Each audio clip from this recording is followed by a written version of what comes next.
Hello and welcome to episode 82 of On My Studio Table. It's actually a really beautiful day today. It's about 21 or 22 degrees Celsius, which is so much better than yesterday. Yesterday we had about 30 degrees until evening time, and the temperature didn't drop a lot until early in the morning.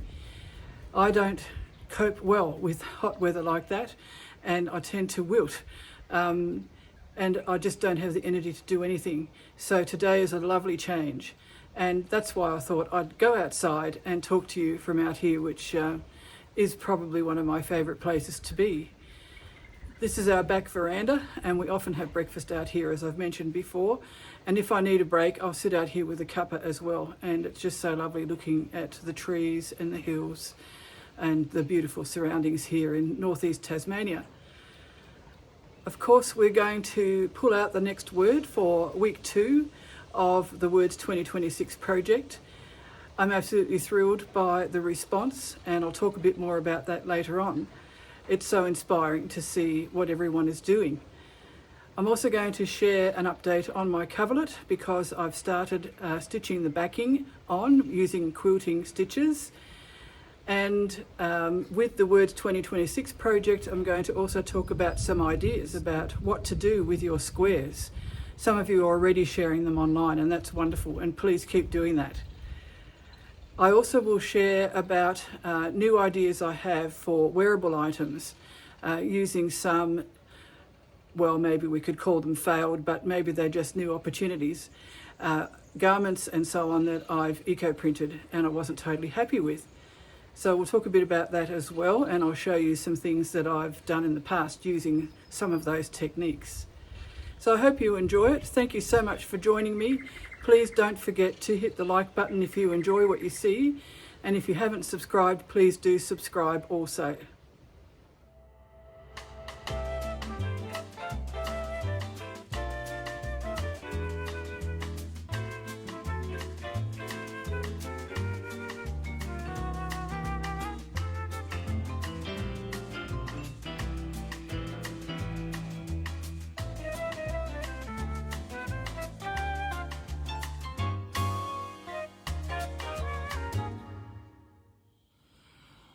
I've been working hard on quilting my coverlet of comfort. I'm just showing you the back now. I chose a beautiful fabric called Bay of Fires, designed by the Spotted Quoll, which is a Tasmanian business. And on the edges, I've also used another fabric designed by the Spotted Quoll, featuring eucalyptus leaves. And if you've been following along, you'll know that I've used them on the front as well, but only in small pieces.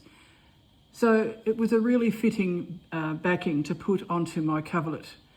Not everyone is going to put a backing on their coverlet, and Kathryn isn't, because she does love the backstory, and I do too, but I just felt that because this fabric was so beautiful, I really needed to use it. It's given me more work, of course. I'm also going to enter it in the State Quilting Exhibition. I enter that every year. Last year I won the art quilt section, which was a wonderful surprise. I don't make things to win, as I've said before. I make things and then I enter them if I think they have a bit of a chance or they are appropriate for the categories.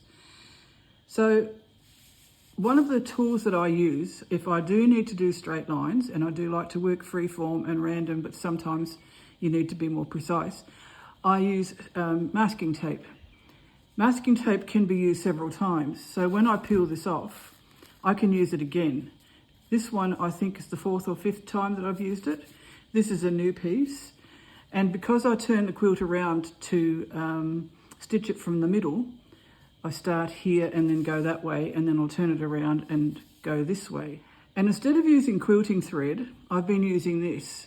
This is a really fine Orifil thread. It's absolutely beautiful to work with. It's designed for your machine, but I find that this is working really well to quilt this. I didn't want the stitching to be obvious. I wanted it to be subtle. So that's why I chose the soft grey. And on the front, you can barely see it, but it is holding the layers together. In some places, the layers are quite thick because there are a lot of applique pieces or couching and other things. Then I don't worry about going through to the front. I go through as many layers as I feel I can go through without making it too difficult for myself. And only when the light is right can you actually see the stitching properly. So I'll just peel that bit off because I've done this half, and hopefully you can see the stitching. I've made the stitches as small as I possibly can, and as even as I can. It's not perfect, but it's handmade, so you need to see that it's handmade and not manufactured. I've done the whole quilt from side to side with 5-inch separations between the rows of stitching, and now I'm doing the whole quilt from top to bottom, and again with 5 inches in between each row of stitching. So there's one row there, and the next row that I'm working on is here. I also didn't want it to bag out. I wanted it to be reasonably flat, especially when it hangs up. So hopefully that's the right solution. The other thing that happened when I was quilting this way was that I got a little bit out of line at one point. So the last few rows going towards the bottom, I think it was, I had to tweak it a bit and make them not totally straight, just so that they would be straight by the time I got to the bottom edge. And when you look at it, you can't even tell. It's only if you got your ruler out or your measuring tape that you would be able to tell that they aren't exactly 5 inches apart in some spots. This is a handmade quilt. It is organic. It's developed over a full year. I don't think I'm worried about it. As long as it is pleasing to the eye and I've enjoyed making it, that's what's really important, I think. You might notice also that there are safety pins in the quilt and straight pins. The straight pin is there for me to mark the 5 inches, and then once the tape is down, I take that out. Before I did any of this, I put safety pins through the layers. So I spread the whole thing on the table face down and put safety pins at different distances between each other, just to hold the whole thing together. These safety pins are curved. I'll just take one out so you can see. And that makes it easier to actually get it through your quilt, because it can be quite hard on your fingers putting these pins through all the layers, and that curve really helps. You can also get large pins like this for the same purpose, but I find that they're too thick and they make a big hole in the fabric. These are fine and they don't leave holes in the fabric, which is, I think, a better size of pin to use. I have seen some people use the tiny gold safety pins too, but I think they would only work if the quilt was very thin. So this is my quilt about Home is Here, my home in Tasmania. Very, very special to me, and I'm really looking forward also to finding a special spot in my home to display it.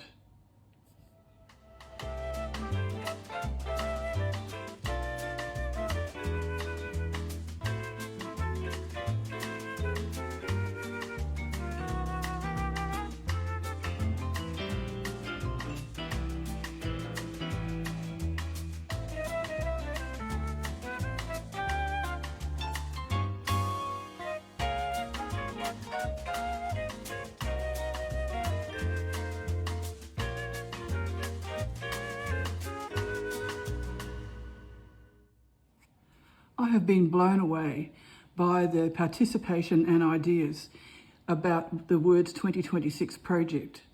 The first word I drew out was noble, and you could probably hear that I was a bit shocked in my voice in last week's video. And I thought, how are we going to interpret this? Have I said something that's going to be really difficult and scare people away? Well, you have jumped in with both feet. I'm absolutely impressed with the ideas that you've shared, the way that you've approached the subject, the research that some of you have done, even getting into chemical formulas and history and literature and heraldry and all sorts of things. It's been absolutely amazing. Each week I'm choosing one photo from a member to feature, and I have chosen one for this video, so stay tuned and you'll be able to see that. But really, I could share everyone's work. It is absolutely amazing and I'm blown away by it. Thank you so much. Before I get into this one that I did for the last one, the noble theme, I also want to say that when you join the group, you agree to two things. One is that you're interested in intuitive stitching or learning about it. And the other thing is rules about respecting one another and being kind and participating in the group in a friendly way and so on. If you've applied to the group and you haven't answered those questions, you won't be accepted. I noticed some of you have invited friends as well and they haven't answered the questions, so I've had to decline them. If you haven't answered both questions, the most important one is to agree to the rules, because the rules are to do with how we interact in our group.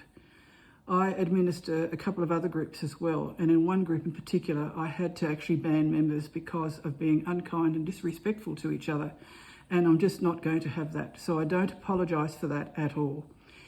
So far, it's been really, really excellent. It's been so wonderful to read your comments and your posts. The way you help each other, it's just been wonderful. So thank you. We are heading for 3,000, I think. We're certainly well over 2,000 members, which was way more than I thought. And it just shows you that this is something that has appealed to people. I took a risk because I didn't know if it would, and I'm so pleased, and thank you. When I was doing my noble piece, and remember, I didn't see the word before I pulled it out, I just thought of things like, regal, purple, all those things that I mentioned in the last video. And when I did my mind map, I sort of headed in that direction. Now, the mind map is not compulsory, of course, and I don't think I'll do it every time, but it did help me with this, to put my thoughts into order. And I went through lots of different directions. For example, aristocrat, somebody who's proud, maybe overbearing, and maybe a tyrant. And then the clearances that happened in Scotland in particular, but also in Ireland, where people lost their homes, their land, their livelihood, and starved. So, that's a fairly negative connotation. That's what I thought of. Then I thought of noble as an attribute. And I thought of things like trustworthy, wise, kind, just, and then justice. The other thing I thought about was fairy tales. When I was a kid, I just loved reading fairy tales, and I had an illustrated book of Grimm's fairy tales. I think they were gentled down a little bit because some of them are really quite grim. And it made me think of a few things. For example, Cinderella, which was my favourite fairy story, long before I saw it on the screen. Made me think of Princess, then going to a ball and dancing, and then the glass slipper. So, that could have been something that I went with. In the end, I went with a combination of these two. I thought of the castle or a manor and a moat. And I also thought of history and heading to the coat of arms and then the colours red, silver and gold. I didn't actually use red, silver and gold. I did use kind of yellowy colour. And I thought, what if I do a moat, but also a contemporary interpretation of the coat of arms idea? So I started by cutting out a moat. And that's what I cut out. And this is the middle. So that could have perhaps been used somewhere as well. But I wasn't really very happy with it. And then when I cut it out, I suddenly realised the outsides that I'd cut off were actually really interesting. So that's what I ended up using on my square. And that was my first thought. And then I happened to find in my basket some fabric, which was part of a pack that I won last year, and it had an N on it for noble. It doesn't have a lot of letters, but it did have an N. And because my surname starts with N, my family surname, I thought that can do for both noble and my family surname. And I'm now Summers because my husband's name was Summers, so I put the S on top and I just cut that out of some purple silk. Now that wasn't a colour that I had planned to use when I prepared my stash for this year, but it was the perfect colour for this. And being a coat of arms as well, and the connotation of royalty and so on, even though I don't consider myself royal by any means, I just felt it was a good colour to use. And it contrasts very nicely with the green sari silk, the embroidered green sari silk that I used in the background. Because I live in Australia, I felt that I wanted to show that in some way. And on my coverlet of comfort, I have used some of this fabric, which has eucalyptus leaves printed on it. And as I said earlier, I used that in my coverlet on the front, but also on the back. So I decided to cut out one leaf and put that here. And then I invisibly basted these 3 fabrics down onto the background. I had already invisibly basted the old sheet on the back of it just to give it some body. Once I'd invisibly basted the N and the eucalyptus leaf and the green sari silk, then I could start adding embellishments. So I did the mote first. I think I actually did that before I even appliqued these on, come to think of it. Then I did the N, then I did the leaf. And then once I'd done all those, I did the S. The S already had some fusible paper on the back, which you can iron on to make things stick down. And that meant it held firm, and then I could just do this feather stitch over the top. So this is only a back stitch. I didn't do anything too complicated. There's a running stitch around the letter N. And here I did some couching with some lovely rusty orange coloured wool yarn, and then some green with pearl cotton here, which I did in a long stitch and then went back and couched it down in a couple of places. And that's basically it. Being a small piece, you don't have to do a lot of stitching, but of course if you want to, you can, and some of you have. I didn't want to scare you off by making things too complicated, so everybody can do what actually suits them, whatever they feel like doing or whatever you feel like doing to express your idea and to reflect yourself and your style and your techniques and your abilities is perfectly fine. And that's what I love to see. I love to see people practicing and taking risks and having a go. Before I finish this segment, I'd just like to also show you what I initially thought of for my square. So the moat idea was an early design idea.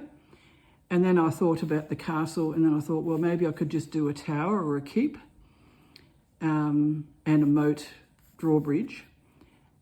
But once I'd cut my pieces out and came up with these two, my ideas changed. So it's really lovely that there's a journey from the beginning of an idea and the finish. And it's being open to possibilities. I had to be open to what happened with the papers to really start this whole thing. And then discovering the fabric with the N on it meant that I could include that, which I hadn't planned at all. And then because I wanted it to be Australian, it ended up having a eucalyptus leaf and so on. So it's amazing how ideas evolve. What I wanted to do was to store my squares for the Words project so that they were easily accessible. And then when I had an idea of what I wanted to do with them, I could get them out and I won't lose bits. So I've used this display book. This is one that I just happened to have. I didn't go out and buy it or anything. And so I've put week 1 in the first pocket. And then once I decide what to do with this, I'll take it out and I might put a photograph or a scan of this square in here with my mind map and with the bits that I've cut out as a record of what I've done. This could work equally well in a journal that you've made, for example, which I'll talk about in a minute. And there are enough pages in here to do the whole year, and it's a record of what I've done and ultimately a storage spot for the squares as I make them. In the back, I've got an envelope, and each word from each week will go in this envelope. So it doesn't go back in the pot because we don't want to draw out the same word again. It goes in this envelope. So that's just one way to store all your bits and pieces while you think about what you're going to do with them. This is a journal that I made when I was participating in a group project with Kathryn Chambers of Kathryn Cloth Tales, where we did something each week with a different theme and different stitches, and then we put them into a journal. When I open it, you can see that there's a square on each page. Some of them are not quite square. This one fills up the whole page. Some of them only filled up part of the page. This was a cardie book that I bought from the Thread Studio in Western Australia, and I loved the texture of the paper. I used a double-sided tape to stick them down, And instead of writing the suggested words, I wrote lines from my personal journal. It often ends up being like poetry. So for this one, I put wraiths of mist weave their tendrils between the trees. And it just seemed to go with this, even though I didn't plan them to be together. So that is another way that you could actually display your work. Some of you are not doing squares, and that's perfectly fine. I talked about that last week. So any shape that you have would suit your journal, depending on what you would like to do. So the journal is one option.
The time has come to draw out the word for week 2.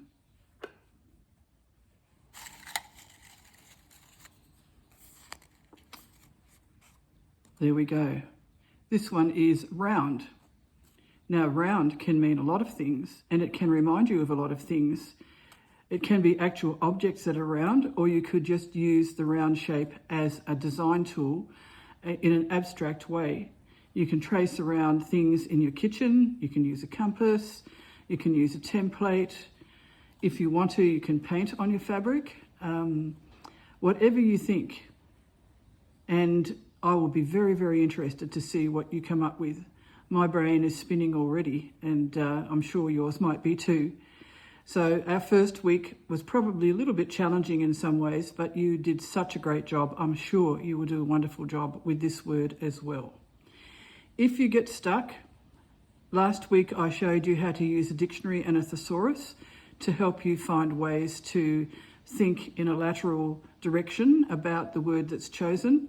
So online dictionaries are really good because they come up with words that you can actually click on to find more words, and it's just endless. But if you just want to go with what's in your brain, as soon as you see this word, that's fine too. If you want to do a mind map, of course, that's fine. I just would like you to work in a way that is comfortable for you.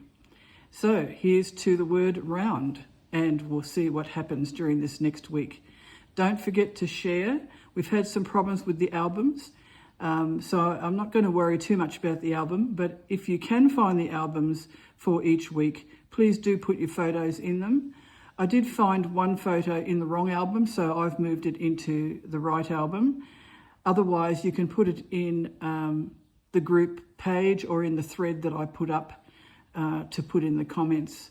But just share, that's the main thing. I just want you to share what you're doing and what you've made and just inspire each other, and it just gladdens my heart. So all the best with this, and looking forward to your results.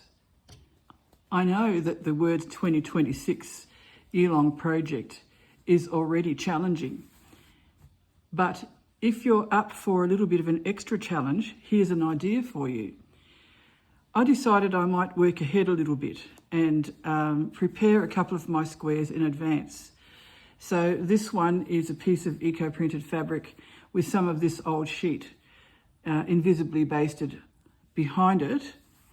This one, I've done the same thing, but I've also added some collage. Now these are out of my tin of scraps that I prepared ready for this, and I just took them out and used them pretty much as they are. I've even left this bit of silk sticking out at each end.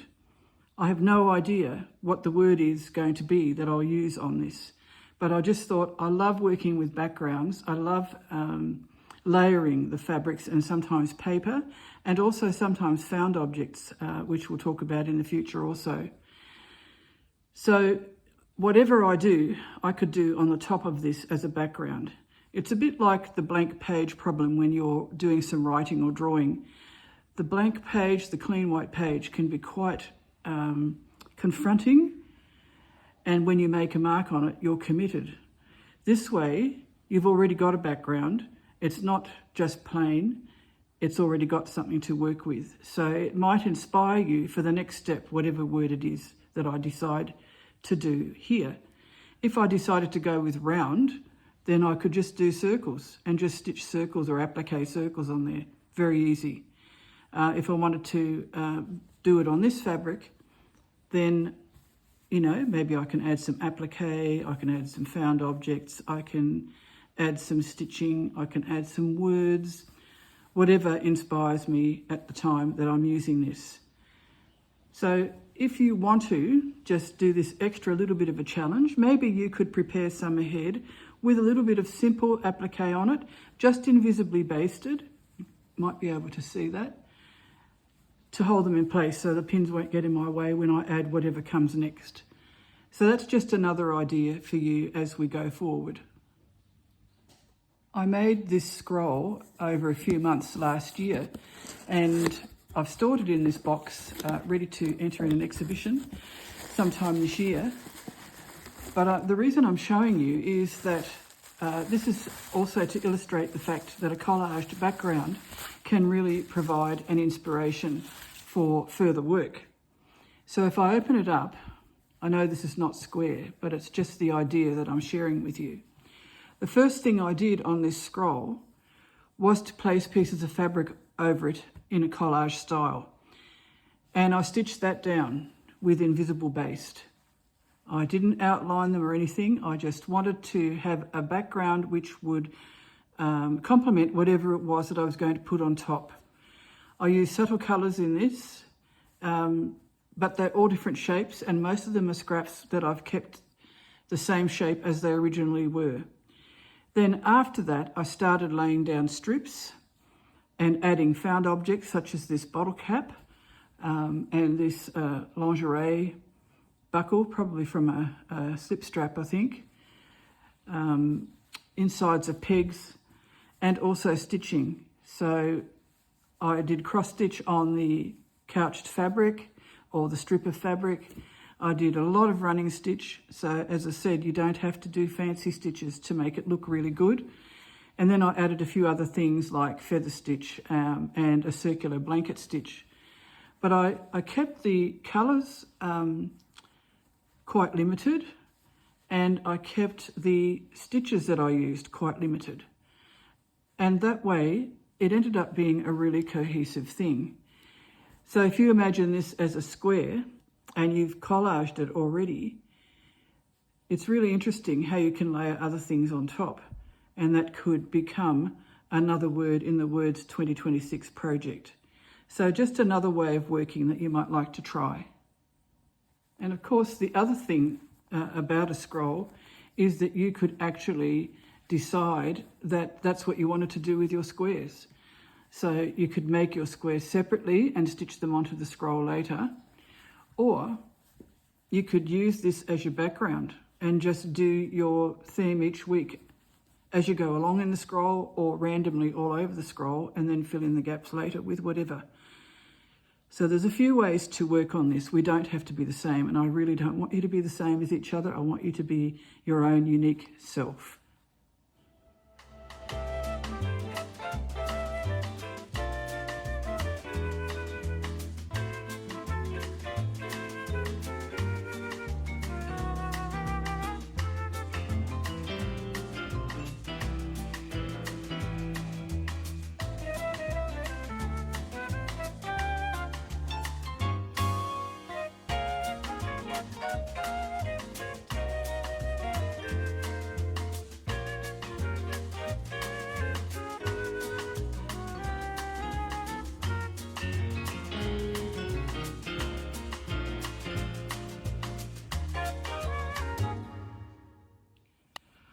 One of the things that I would really like to develop more this year is making wearable art.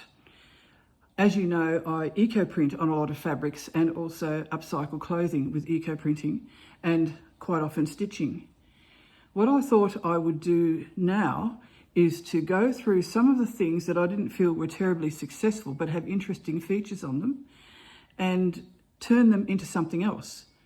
So the other night I started cutting up a shirt and a pair of trousers. Both of these are linen. Both of them have interesting fabrics in them that I think I can use, and I'm going to try and use them without changing the shapes too much. I have already done this in a few other items, which I'll do a little slideshow of at the end of this segment, where I've cut up a jumper or other garment and made it into something else, or actually altered it in some way. And so this is what I'm planning to do with these pieces. This part is originally the sleeve and has an interesting shape. And I did use this in a skirt once, and that became part of the hem. So it ended up with a really interesting hemline. This is the body of the shirt, and I've cut the shoulder sections off. So I've got a very long strip here, and that could perhaps go on the bottom of something. It has already got a hem and the splits on the sides, so this could turn into something. And because the eco printing didn't turn out terribly interesting, I can add stitching and applique and all sorts of things to them. These were linen trousers, and I really like some of the eco prints on these. This has been in a basket probably for 3 or 4 years, I think. And when I cut it out, I thought, yes, I think I can do something with this. And I really do like the way the rose leaves have printed here. I think there are blackberry leaves as well in one part of it. Here we have a rustic hand print, and I think that's a blackberry leaf. And then the other part of the trousers, there's some more rustic hand prints and some rose leaves. So, and of course, not forgetting the string lines. So I think these could become really interesting pieces that can be wearable, that are constructed out of several pieces of, or several garments that, you know, I might not have been totally happy with in the beginning. And I think that maybe they just needed to gel for a while for me to come up with these ideas. I thought about it before Christmas and thought about it a bit more after Christmas into the new year. And then the other day I started cutting them up, looking through my pile of rejects, so to speak, and thinking about what I might do with them.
A couple of videos ago, I asked you if you wanted me to do some book reviews every now and again in my weekly video. And quite a few of you said yes. One of the things I've been watching on YouTube is the work of the British artist Mark Hirald. I really love his work. He mainly works with collage and printmaking. And printmaking is something that I've dabbled with in the past and I'd like to do more of. But I wanted to find an eco-friendly way to do the printing, especially to do with the paints and the inks. And I think I might have the ingredients now, so more of that in the future. This book is so inspirational, and I saw a bit of it online and I thought I really would love to have that. And sometimes my husband doesn't quite know what to get me for Christmas. So I asked him, you know, do you want a suggestion for what to get me for Christmas? And he was very happy with that. And I said, you don't have to. It's just, you know, if you don't know what to get for me. And so we ordered this online, and it arrived before Christmas, which was lovely. And it went in a bag, and I opened it on Christmas Day, you know, with suitable sounds of surprise, of course. And when you open it, it's just such an inspirational book. He uses his surroundings, but also his collectibles. He's got an amazing collection of ephemera in his house, and he loves going to car boot sales and flea markets and so on, and loves the story and the patina of old things. I love them too, and they're all around me in our home. Some of them were passed down through the family, but some of them we've collected over the years. And, you know, the way he uses paint and printing and collage together is just wonderful. I just absolutely love it. Sometimes he also decorates the border, which really adds something to his work as well. And there's a story behind each of his works. This is one that I really love. This one's called The Quince Tree, but you know, the chooks have taken over really, haven't they? Just absolutely beautiful. This shows him at work. And one of the videos I saw online, he actually curated an exhibition which combined some of his collectibles and his artwork and other people's artwork. And I just thought it was wonderful. His art, I think, is very accessible. And one of the other things he does is he shares which artists really inspire him and people that he admires. Some contemporary, some historic, and, you know, just really interesting to read it and see what he does. He does illustration as well. He also does three-dimensional things, or objects as he calls them. And I'll be dipping into this book many times over, I'm sure. Not to copy, because I don't want to copy somebody else's work, but to be inspired by it. I'm so looking forward to developing my own printing practice and painting practice, which I have done in the past, but not for a long time. But also the possibilities of adding stitch and being a textile artist and a stitcher and a mixed media artist. Stitch is a wonderful element that you can add into an art piece. So this is the book that I thought I would share with you today, and I hope you've really enjoyed it as well.